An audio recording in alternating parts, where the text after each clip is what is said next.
السلام عليكم ورحمة الله وبركاته. السلام እንዴት ናችሁ? እስጋ ጥያቄ ያለን መልስ ሁሰን ከክርስትና እና ከእስልምና ማን ነው ቀድሞ የመጣ ይላል።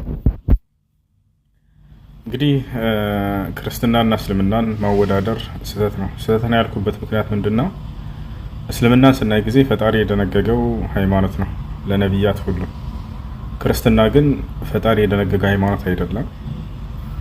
ነብያትም የደነገጉት አይደለም፣ ነብያትም የሰበኩት አይደለም። እስልምና ግን ፈጣሪ የደነገገው ነው፣ ነብያት ሁሉ የኖሩበትና የሰበኩት ሃይማኖት ነው። ለዚህ ማስረጃ አምላክ አላህ Subhanahu Wa Ta'ala ራሱ ለነብያት የደነገገው ሃይማኖት እንደሆነ ሲናገር ምን አለ? በሱራ ሹራ ላይ شرع لكم من الدين ما وصى به نوحا والذي أوحينا إليك وما وصينا به إبراهيم وموسى وعيسى ይላል። እነሆ ይሄን እስልምናን ሃይማኖት ደነገግኩላችሁ ከዚህ በፊት ለአብርሃም ለኖህ ለሙሴና ለመሲሁ ደንግጌው የነበረውን ሃይማኖት ይላል። ስለዚህ ራሱን የደነገገው ለነብያት ደንግጎላቸው የነበረው ሃይማኖት ነው፣ ነብያቶች የኖሩበትና የሰበኩት ሃይማኖት ነው። በሌላ ቦታ ላይ አምላክ አላህ Subhanahu Wa Ta'ala ራሱ ሲናገር ምን አለ? ኢነ الدين عند الله الاسلام ይላል። ከእኔ ከአምላካችሁ ከአላህ ዘንድ ትክክለኛ ሃይማኖት እስልምና ብቻ ነው ይላል።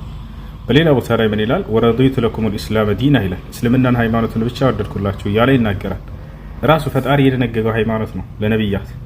በሱረቱ الحج መጨረሻው አንቀጽ ላይ ምን ይላል? ወጃሂዱ ፊላሂ ሐቀ ጂሃዲህ ወጅተባኩም ወማ ጀዐለ ዐለይኩም ፊዲን ሚን ሐረጅ ሚለተ አቢኩም ኢብራሂም ወሰማኩሙል ሙስሊሚን ይላል።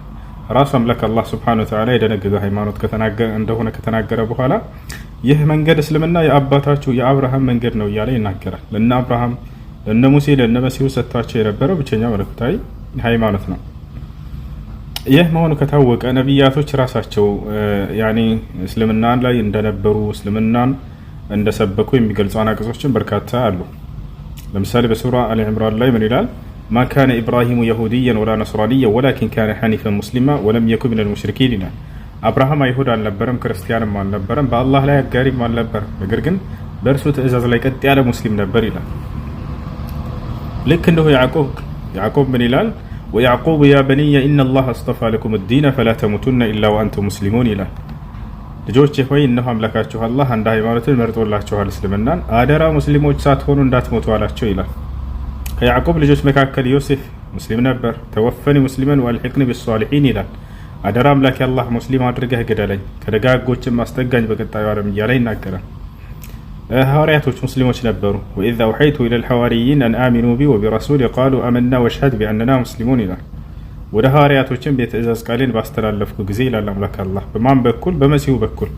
ምን የሚል ትእዛዝ ነው የተላለፈላቸው? አን አሚኑ ቢ ወቢረሱሊ የሚል በእኔ በአምላካችሁ በአላህ እመኑ፣ በላኩላችሁ መልእክተኛና ነብይም እመኑ አላቸው።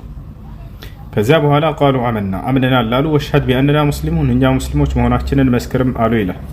ሙስሊሞች መሆናቸውን ሐዋርያቶች ሁለት ቦታ በግልጽ ራሳቸው የተናገሩበት አለ እና ይህ ነው እና ስለዚህ ከአምላክ ዘንድ እውቅና የተሰጠው ሃይማኖት ነው። አምላክ ራሱ ለነብያት የደነገገው ነብያቶች የሰበኩበትና የኖሩበት ሃይማኖት ነው። ወደ ክርስትና ስንመጣ ግን መጽሐፍ ቅዱስ ላይ ራሱ ላይ እግዚአብሔር ክርስትና የሚባልን ሃይማኖት ደንግጓል ለነብያቶች የሚል የለም። ታውቃላችሁ አይደል? ክርስትና የሚባልን እምነት ተከተሉ ብሎ በፍጹም አላዘዛቸውም። ነብያቶችም ክርስትና ላይ ሰዎች እንዲኖሩ አልሰበኩም፣ ወደም ሰዎች ክርስቲያን እንዲሆኑ አልሰበኩም። ስለዚህ ከአምላክም ዘንድ ከነብያቶችም ዘንድ እውቅና የሌለው ሃይማኖት ነው። ታውቃላችሁ የሐዋርያት ሥራ ምዕራፍ 11 ቁጥር 36 ላይ ደቀ መዛሙርትም ለመጀመሪያ ጊዜ በአንጾኪያ ክርስቲያን ተባሉ ይላል። ለዛም ደቀ መዛሙርት የሚላቸው ኢየሱስ ክርስቶስ ከመረጣቸው 12 መካከል እንኳን አይደሉም፣ ጳውሎስና ባርናባስን ነው እንደዛ እያለ ያለው። ተባሉ የሚለው ራሱ ከአምላክ ዘንድ አይደለም፣ ሰዎች ናቸው። ስለዚህ ሰዎች ያወጡት ሃይማኖት ነው። ኢየሱስ ክርስቶስ ካረገ በኋላ በአንጾኪያ ላይ ሰዎች ክርስቲያን እንደተባሉ ነው የሚገልጸው ሁሉ ማለት ነው። እና ያ ነው ከአምላክ ዘንድ እውቅና የለውም። ነብያቶች እውቅናን አልሰጡትም። እስልምና ጋር ስንመጣ ግን አምላክ ራሱ እውቅና ሰጥቶት የደነገግኩት ሃይማኖት ነው ለቀደምት ነብያት እያለ ቃል በቃል ይናገራል። ልክ እንዲሁ ደግሞ ነብያቶችም ወደዚህ ሃይማኖት ሙስሊሞች ሁኑ እያሉ እንደሰበኩ እናያለን። መጽሐፍ ቅዱስ ላይ እግዚአብሔር የትኛውን ቦታ ላይ ክርስቲያን ሁኑ ብሎ ነብያትን አላዘዘም። ነብያቶችም ህዝቦቻቸውን ክርስቲያን ሁኑ አላሏቸውም። ይህን ይመስላል እና ወደዚህ ወደ ቀደምት ነብያት ወደ ነበሩበት መንገድ እንጠራቸዋለን። ندعوكم إلى الإسلام الله بقرآن لا لنانتم ጥሪ አድርጓል። وقل للذين أوتوا الكتاب والأميين أأسلمتم ይላል። ሙሐመድ ሆይ ለነዚያ ለአይሁድና ለክርስቲያኖች ሰለሙ በላቸው ይላል። فإن أسلموا فقد اهتدوا ከሰለሙ በእርግጥም ቀናውን ጎዳና ተመሩ ይላል። ወኢን ተወለው ፈኢነማ ዐለይከል በላግ እምቢ ካሉ ግን በአንተ ላይ ያለብህ ግዴታ ማድረስ ብቻ ነው ይላቸዋል። ይሄ ነው። ሰላም አለይኩም ላላችሁም ሰላም